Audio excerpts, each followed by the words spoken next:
যখন আপনার মন খারাপ থাকবে, কম সময়ে সেই সমস্যার সমাধান করার জন্য এগুলি করুন, খুব তাড়াতাড়ি ফলাফল পাবেন। প্রথম, যখন সবাইকে আপনার ঘৃণা করতে ইচ্ছা হয় তখন আপনাকে খাবার খেতে হবে। কার্বোহাইড্রেট আপনার ব্রেনের সেরোটোনিন হরমোন নিঃসরণ হতে সাহায্য করে, যেটা আপনার ব্রেনকে শান্ত করে, ব্রেন থেকে ঘৃণা করার ভাবনা দূর করতে সাহায্য করে। কার্বোহাইড্রেট সমৃদ্ধ খাবারগুলি হলো মুরগির মাংস, চিংড়ি মাছ, শাক, কমলা লেবু, ভাত, বাদাম, ডিম ইত্যাদি। দ্বিতীয়, প্রতিদিন কত ঘটনা আমাদের জীবনে ঘটে। এমন কোনো ঘটনা ঘটে যাওয়ার কারণে, সেটা যে কোনো কারণ হতে পারে, যদি আপনি মনে করেন সবাই আপনাকে ঘৃণার চোখে দেখছে, তখন আপনি ঘুমানোর চেষ্টা করুন। এটা আপনার ঘৃণা আসার ভাবটাকে অনেকটা কমিয়ে দেবে। তৃতীয়, যখন নিজের উপর ঘৃণা হয় তখন স্নান করুন।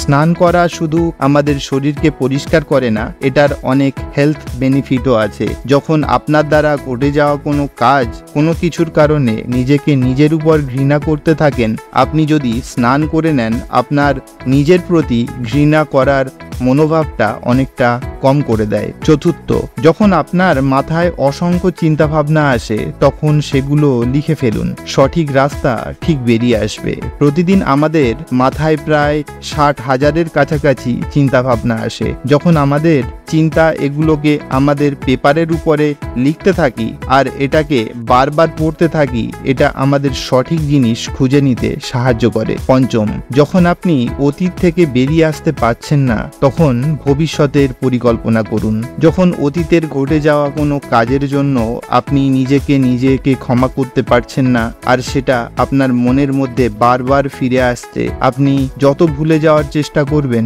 তত শক্তিশালী হয়ে বারবার আপনার মনে ফিরে আসবে। তাই ভুলে যাওয়ার চেষ্টা করবেন না, এটাকে মুছে যেতে দিন। সময় প্রায় সমস্ত কিছুই মুছে দিতে পারে। যত সময় যাবে সেই স্মৃতিগুলো তত ফ্যাকাশে হয়ে যাবে। আপনি শুধু ভবিষ্যতের পরিকল্পনা করুন।